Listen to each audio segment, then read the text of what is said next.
jiyana winda. Çend bihar ji min hatin dizîn, çend havîn, çend payîz, çend zivistan, çend dem û demsal ji min birin, zaroktiya min, bermiradî û ciwaniya min. Peyv ji zimanê min dizîn, deng ji guhê min. Baskokirî û ji hemû tiştî bêpar, di dilê min de êşên xedar. Min çend kotek û zorî ve hewand, çend serî rakirin di hundirê xwe de tepisand. Çend girî li gewriya min şidiyan, çend qêrînê nêr perda guhê min qetand. Çend zimanê tûj ez dam ber xenceran û çend nêrînê kambax ez dam ber gulleyan. Li min kezeb şewitiyê, li min ûstîşkiyayê, emrek ji min hat dizîn, min ne tamek dît û ne eklek ji dinyayê. Belê temaşevanên hêja wê ji hezên delal, ev dem û her dema we xweş be û weke her car dilê we geş be. Em careke din bi bernameya xwe ya bîra wê jê û careke din li paytexta Dilan bajarê rengîn li Amedê ne. Mêvana me ya îro helbezkar Fatma Taşlı Tunc e. Em ê li gel Fatmayê bi hevre xwe berdin bîra wê jê. Hem derbarê kar û xebat û berhemên wê yên kurdewarî de, hem jî derbarê têkiliya di navbera wêje, jin, jiyan û helbestê de fikr û raman û hestên xwe bi were par bikin. Belê hevala Fatma, te gelek bi xêr hatî, serseran, serçavan. Gelek spas, hebin mamostê, hûn jî gelek bi xêr hatin, bo mezûbaniya we gelek spas darim. Gelek sağ bê, mala te ava, tu jî her hebî, nava xêrê de bî. Di her wiha em ji bo xwendina we ya helbestê jî dibêjin dilê we ava, dengê we li dinê be. Bi rastî em dibînin ku helbesteke ku dibe xulaseya jiyana Fatma Taşlı Tunc be û di kesata wê de jî xulaseyeke jiyana dayîkên Kurd, jinên Kurd yê berê. Gelo em dema dibêjin Fatma Taşlı Tunc. Kî te bîra me? Fatma kî ye? Di zarokartiyeke çawa da mezin bûye. Li ku derê mezin bûye, ew derê ku lê mezin bûye, ji dayîk bûye, bandûreke çawa li ser giyanê wê, dilê wê, hestê wê kiriye ku berê xwe bide kar û xebat û têkoşîna Kurdî û kurdewarî û azadî. Belê. Fatma Taşlı Tunc di serî de keçek Kurd bû, jinek Kurd, dayîkek Kurd. Belê. û di nav malbateke kurdewarî de ez mezin bûm.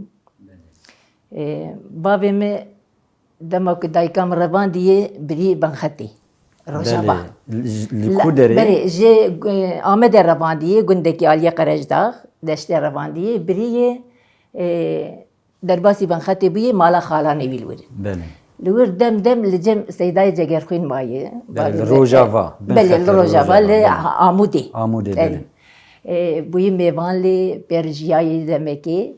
Paşê bavê me gelek tişt ji Seyda Helaniye.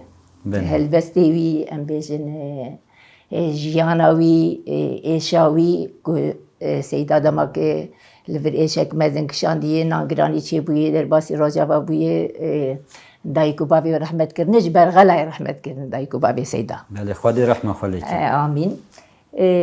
Ji ber wir mesela em di malbatek dewlemend mezin nebûn, lê belê dewlemendiya herî mezin ku bavê me tevî jiyana me kir, jiyana kurdewarî û van helbestê Cegerxwîn, Seydayê mezin ku xweş ew ji mer bû dewlemendiya gelekî mezin. Mala wî ava be, gor bihişt be. Belê, ji ber wir em yanî em bi minnetin ji bavê xwe, ji ber wir em ebet me nego çima ji mer mal û milk nedaye hev. Me vêya em tuca nebûn, yanî me şikayet nekir vêya ji bavê xwe, me em gelekî pê razî bûn ku dema em biçûk bûn me da dora xwe li radyoya Rewanê hebû vê dikir belê. Çîrok tê digotin nihaviktê bîra me em biçûk bûn çîroka Heso û Zelxê hebû. Belê. Axay zilmkar Zelxê qîza wî ye belkî we bihîstî jî. Zelxê qîza wî ye, Heso şivanê wî ye. Ji ber wî me hinek ser şivan û mesela keça axa jî me di helbestê me hene me ji wir girtî yani hin jî biçûkiya me di mayî serê me de. Ve qala bavê xwe kir, lê bêguman وکی هر مروفکی به تایبتی جی وکی هر کردکی آنجی کردکی باندورا دایی که این کردا جی گلک زیده لسر دلو هشو گیان ما مایه باندورا که مزین کریه وسا کریه که ام هنه کی جی تشل ور بگیرن باندورا دایی که و چوال سر ببو دایی که و یا کردوار بله بله.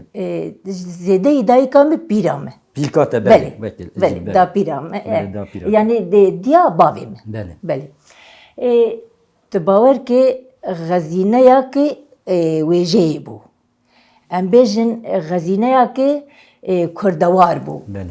از نها از دفکرم ادم خوازین هات بجیا حیف بله. بله رحمه خدا لیمه آمین ما مست او yani insan ekore bu ve her şiddet bu ve şerri nabera kurdaw mesela embejin dama Şeyh Said dama kuj velat eser hadi koç kirine hatine vira koç berbune şu daykame dapirame baske ki diye mala seytxane seydo xwar ziyawane بله mala usbe seydo بله. eja bahsa wan dike dama çawar reviyane hatine livir mesela dama derbasi cumhuriyeti bune çizilm servan çebuye çawar reviyane zaroke xaveti apê min mezin rahme xwedê li bejna rahmet kiri Rahme ew Xwedê demê li. bebek bilde sevê bî du cara avêt mavet car çuraştê بله بله yani em de malbatek werd mezin bûn yani ne mümkün jî ku merev mesela em bêjin bi hestekî dibijî Yani neviyeke da pireke wisa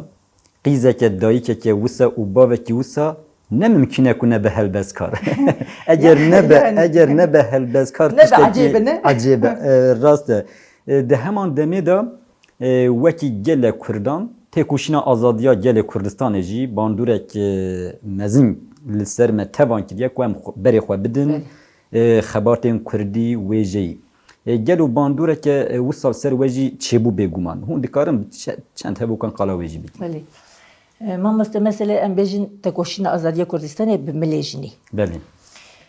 Yani di dünyayê de ez bêjim yekem e ku jina wer tekoşîn dayê ji bo erkê gelê xwe ji bo axa xwe tekoşîna jinê azad tekoşîna jinê Kurdistanê bûyî mînak ji em bêjin ji gelek welatê cîhanê ê bindestir e. Bêguman. Ji ber wê gelek helbest û gelek stran stran û helbest jî ji xwe dikevin bîra wê jê em bêjin ku nehatine gotin mesela jinê niha dîlgirtiye em bêjin di zîndana de gelek helbest û bi hezara helbest û stran em bêjin ku bûne stran nivîstîne li ser axa xwe li ser welatê xwe em bêjin li ser welatê xwe stêwî maye ku car de ku ji nûv de ku stêwî mabû ku car de xwe top kirî xwe bi dêw bav kirî bi saya wan û Bêguman. bi milê wan e. Bêguman. Em di vê navberê de di şexsê hemû jinên berxwedar ê zindanê de hemû dîlgirtiyên azadiyê berxwedarên azadiyê bi rêzdarî û hezkirin silav dikin. Di encama ev qaz banduran da we got ez jî yekkeziyên xwe vehonim. Belê. Keziyên we bi rastî jî dema em lê dinêrin bi keziya we da navê pirtûka we keziye keziyeke kurdewar e. Keziyeke mê ye, jinane ye. Ez naxwazim zêde baz bikim ji ber ku ew kezî ji aliyê dilê te, ji aliyê rihê te, hişê te ve hatiye vehûnandin. Gelo tiştê ku bûye sedem tu vê keziye vehûnî. Çi ye? û keziya kê ye? Keziyên kê ne? Belê. Mamoste kezî Fatê ne.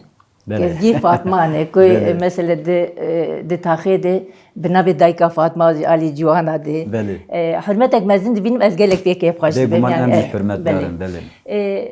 Mesela di taxê de 30 salî ji xwe aynî taxê min. 35 sal ama nêzîkî 40 salî ez aynî taxê dijîm. Li Amedê. Li Amedê belê taxa Reza. Taxa Rezan. Taxa Reza belê. Ez li wir ji dayîk jî bûme û li wir mezin bûme jiya me ez dem çûne gundê mala xalê me em çûne hatine ji ber ku bavê me mehkûmê eskeriyê bû ne dixwaster eskeriyê dem em çûn gund dihatin. Yani li taxê niha ez bêjim ez bîna çê dibin ya. Belê. Ku meriv em bêjin kesayetiya xwe di hundirê wan apartmanê mezin de û cîrantiyê û mervatiyê meriv wenda dike hinekî. Belê. Bêguman. Lê niha ême hên cîrantî heye, hên di domê مثلا تو در تاخه تو جیرانی خود بینی و لهف دپرسین و حنکات کن و رودن انجام هف تنور نهار رابون بری البر تنوری مثلا مره هف دیدن اره چه قاسی آلی زلامت کو ببو قفت گوجنه بر تنوری جی قد نوسایه بر تنوری براستی جی هم تنور برکته و هم جل بر تنوری جنا هف دیدی جنا حنک به هف دکر جنا صحبت دکر به هف جیانک و دهونان جیانک خزابو بله بله مثلا بيجن الرياكانية بريجنا هفديتنا أو مخابنها أو كان نماية برتنوري جنا هفديت جنا صحبت ذكرين مثلا بكردواري لأنها مخابن قالك مثلا جواجا ما كان دام قالك تشت دفرن درن ليه دبيك أم وانا توبكن أم جارد أم نهلم بقدن أن ندقجي أو طيسينا برتقاوة يا كزية بله كزي تشوا نافي برتقام كزية از مثلا جالي مالبات خود از هاتم زوجاندن د امریکی بچو كده ما ودم ما جبو از هر صاحبين بزمان القارشيوان ما كزيا خواجيكر ما تبرد بجيكر ومهلاني انها المال كزيامه هين المال واي واي واي ورنا نبي سيجر تنها وسا قول بالراستيجي اف هبوكت تنم مجرى بدهان رومانا بدهان برهمين هربستان بله شخص من نفسي مقالك نفسي ما مستوى من رومانجي نفسي لسر جيانا خواه بله ما اما هين ما نداي چاپي ما برتوكا ديجي هلبستان نفسي هين در نكتي دمك نزيكتي شلا بجاك بهبره بله بي چاپترين لي از بي بيجم او هبوكا ويا برينهام براستيجي يعني مروف دكاره بدهان رومانان لسر وهونه بدهان برهمين جدا ين ليكورني لسر بكت جبر كوكي خلاصه يا وكي كورته و گورتنا ديرو كيكي بله هوالا فاطمه ام دخوازن هون بكزيه كي خويا وهوناندي دل تماشوان مجي وهونين هون به هلبستك اخوا خو بهركين دل تماشوان وبيجن كو اوا كزيه فاطيه تمام ما بس ازي برتوكا خوي كومسر كزيه خو نبيسي ازي بيش بله كرمك بقول ولا شافي نابين باشا ما ازي شافي تنبينا جي دل تربينا شافين كزين تربينا هوالا فاطيه بله از هلبستي خوش برد خوين بدا جارد هناك بله كرمك بله مگوتی د هلبست خوی کزی د ناوی جی کزی شخه مگوتی چند خلق مانه جی کزی من رش د بیری کادلیته ده تبلی مریکک شکستی چند راموسان و شرطی مانه د جیانا من ده شرموک و چافگرتی بهیوی د چند زوستان د جوار ده قرسین دلو میلاک لی دیسا چاف دگره لچوی که برفی دا کوجتر استلاوه که بشینم بهستین سالان از هنک هستیار بوم ببورن براستی اجی هستیار بوم هستیار جمروف بونا مروف ته ام هر مروفن و ام هر دکارین کازین دا پیرین خواه بهونن جبروی چنده ام وکی گلی کرتی بسر بکده مالا تاوا کازیه ته قیرینا کازین ته دنگ کازین ته دونه به روژه که جنا کرد یک کازین آزادیه لهر دری جهانی وهونه قد گمانه منی گلکس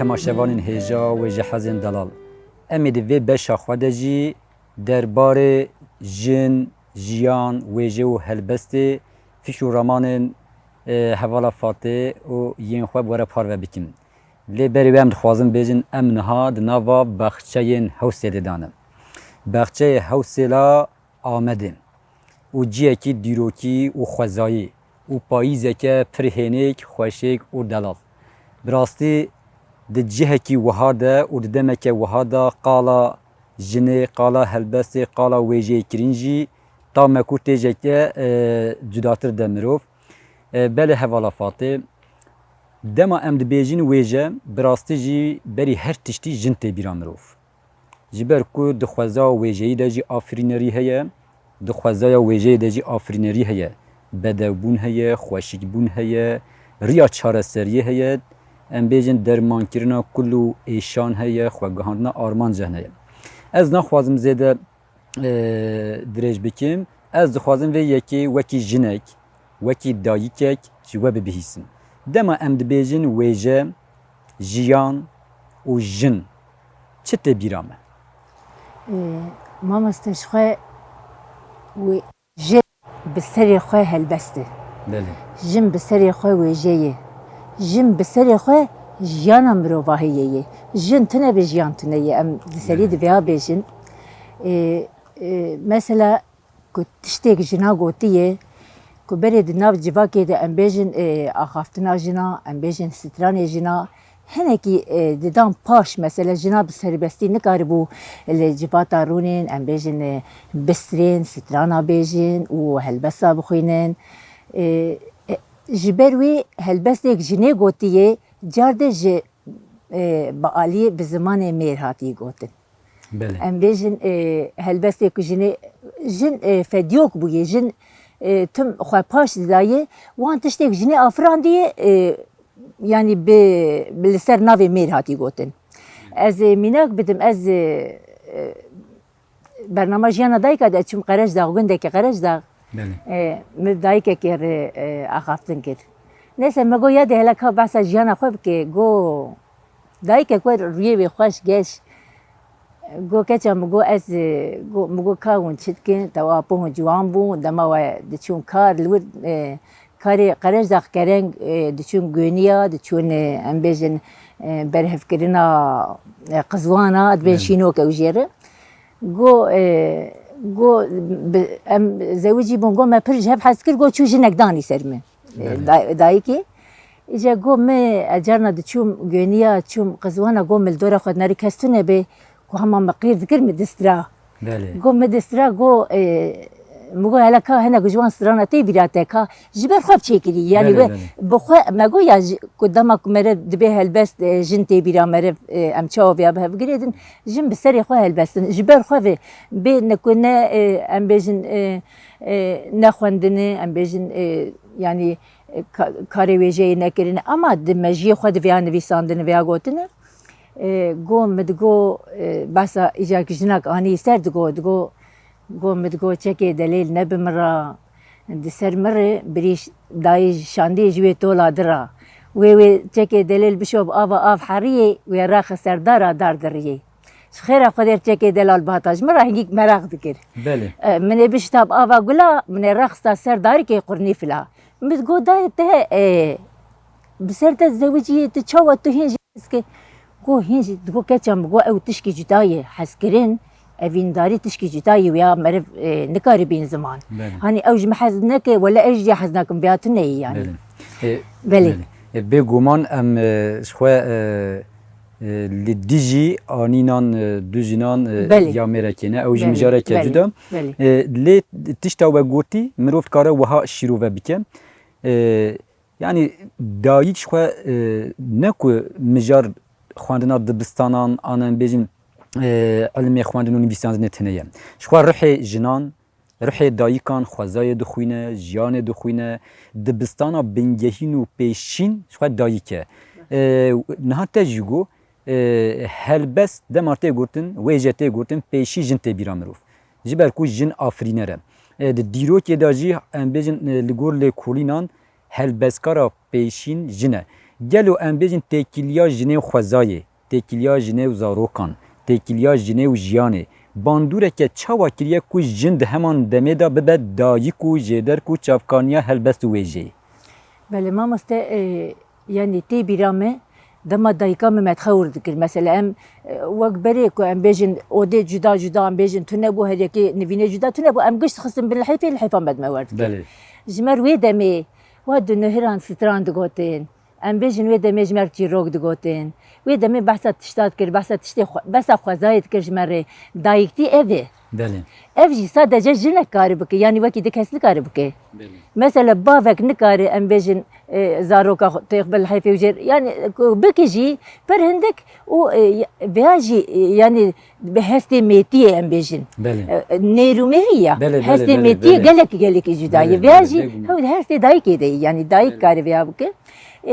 Yani mixavin dayîkê me em bêjin ji tekoşîna azadiyê vir dayîkê me xwe nas kirin, jinê me xwe nas kirin em bêjin zanibûn dehê kîja mafê wan, kîja mafê wanê, kîja navê fanî berê wê gelekî mesela ne agahdar bûn ji vê. An niha dîsa dema em li dîrokê dinihêrin pêşiyê jin heta dawiyê wekî xwezayê ji xwe bawer bûn. Em bêjin pêşengê gelek tiştên afrîner bûn. Pêşengîtiya jiyanê ya gelek em bêjin berhemdariyê dikir. Lê pişt de li gel destlatdariya mêr ew gelek afrînertiyên wê hatin desteserkirin. Yani helbet dîsa berxwedana jinê heta dawiyê berdewam kir. Awayekî berxwedan û serhildana jinê dîsa qada wêjeyê ye. Demem li dîroka Kurdistanê nihêrin taybetî dîroka cîhanê jî wisa ya Rojhilata Navîn jî lê taybetî li Kurdistanê wekî Lîza xanim, Mesûre xanim, Loristan xanim gelekî wêjekarên cin yên Kurd hene. Gelo ew ji bo Kurdan, ji bo wêjeyê, ji bo jiyanê çi îfade dikin? Yani hebûna wan ya wan jinan ya wan helbestkaran, nivîskaran jin çi îfade dike? Yani mirov dikare em bêjin kiryarên we wekî serhildaneke ji bo azadiyê li dijî pergala nêrantiyê binav bike. Mamoste ji xwe yani niha helbestkarê nû hêza xwe ji wan girtine. Hêza xwe ji wan jinê ku qehreman, ku berê nivîsîne, ku berê em bêjin bûne pêşeng ji wêje û ji helbestê Kurdê bûne pêşeng niha helbestvanê nû hêza xwe ji wan girtine, hêza xwe ji wan digirin. Yani em karin vêya bivêjin ku niha bi sed sala em bêjin zimanê Kurd hatiye qedexekirin, bi Kurdî hatiye axaftin.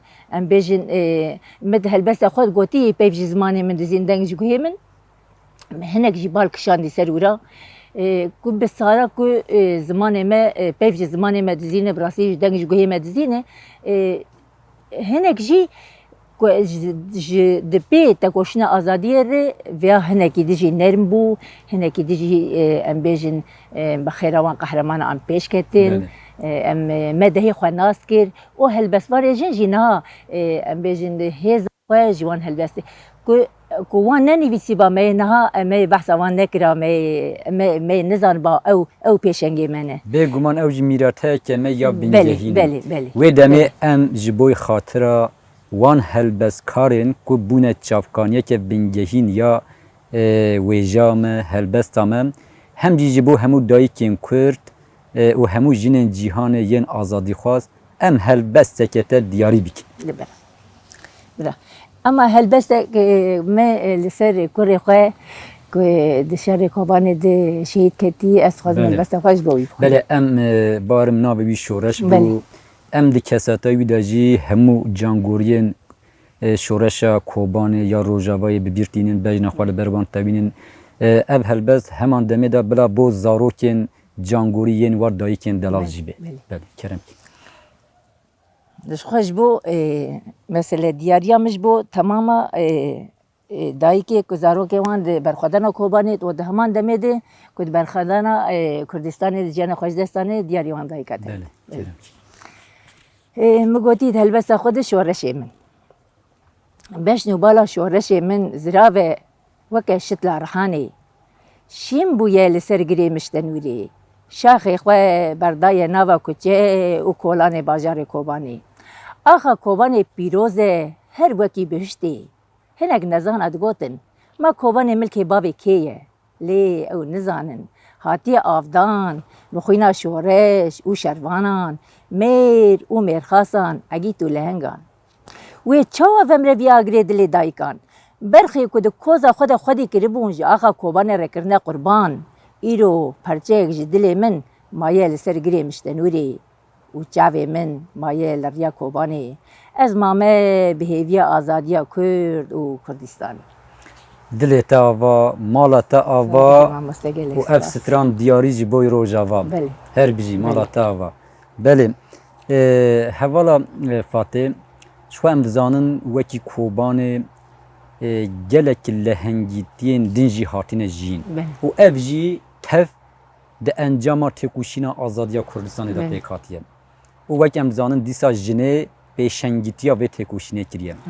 Gelo em dikarin bandora têkoşîna azadiya Kurdistanê ya li ser wêjeyê ya li ser helbestê çawa pênasa bikin. Yani piştî ku ev qas lehengî çêbûne, ev qas êş çêbûne, ev qas kul û xem çêbûne, ev çawa tayîsîne berhemên helbestî yên romanî û yên wekî din. Wek mesela mînay bidin yani bêguman niha eva tayîsiye pirtûkên we jî. Yani têkoşîna azadiya Kurdistanê bandoreke çawa li wêje û jiyana Kurdan kiriye. Belê. Mamoste niha ez ne bawerim yani ku malbatek ku ji vê êşê par negirtibin. Belê. Em bêjin ek jî kurê xwe, ek jî birayê xwe, ek jî biraziyê xwe, ek jî xwarziyê xwe, ek jî ji malbatê illehî yek tevî tekoşîna azadiyê bûye heg mesela ku saxin ne saxin. Ji ber wir bandorek mezin li ser jiyana bi piranê ser jiyana jinê kirî ku di helbestê jina de niha basa tekoşînê dikin, basa van qehremana tê kirin, em bêjin basa van ku bûyî mînak ji bo dinyayê gişî em bêjin niha di dinyayê di yekemê ku keç û xort mil dane hev û bi hev re şerê azadiyê kirine û bi hev re parastina axa xwe kirine di dinyayê di yekem di şerê Kurdistanê vê hatî ava kirin. Ji ber wê jî ew ê çawa nekevna helbesta, ew ê çawa nekevna vestîtrana. Her bijî. Me di beşa yekem de helbesta we ya keziyê me xwast hûn bixwînin lê ji ber ku we hûn tu hestyar bûyî hinekî nîvçûma. Îcar niha bi rastî jî ew keziya ku te ji ber êş û janan jê kirî îro ji aliyê jinên Kurd yên ciwan ve di qadan, li çiyan, li gelek ciyên têkoşînê tê hejandin. Dema tê hûnandin û paşî jî tê hejandin. Dema wan keziya dihûnin û dihejînin kesr û qelehan direcifînin. Îcar em niha dixwazin hûn dîsa wê keziyê ji bo wan kezîhûnan ve azadîhûnan diyarî bikin. Ji bo hemû wan cangoriyên azadiyê û di heman demê de yê ku niha ji bo azadiya me, ji bo rûmeta me, têkoşîna xwe ne tenê bi dil û bi jiyana xwe bi keziyên xwe jî dimeşînin. Keremkî. Helbesta min kezî. Min gotî divê helbestê de. Min gotî çend xelek mane ji keziyê min e reş di bêrîka dilê te de. Tevlî mirêkek şikestî çend ramûsan ve şertî mane di jiyana min de. Şermok û çavgirtî, bêhêvî. Di çend zivistanê dijwar de qeresîn, dil û mêlak, lê dîsa çav digere li çîvekek berfê. Da ku ji te re silavekê bişînim, bi hestê salan, bi hestê salan. Mala ta va keziyên te her hebin. Belê hevala Fatih helbest kara hêja û delal dayîka cangoriyan.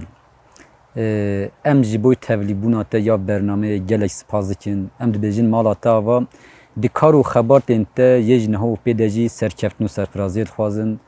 Rêz û hirmet û heskirînên xwe jî dil û can di şexsê te de ji hemû dayîkên cangoriyan û dayîkên azadîxwaz pêşkêş dikin. Gelek spas mamoste hêjî gelek spasiya we dikim we vê defetê da me ez bû mêvanê bername we gelek spas herî.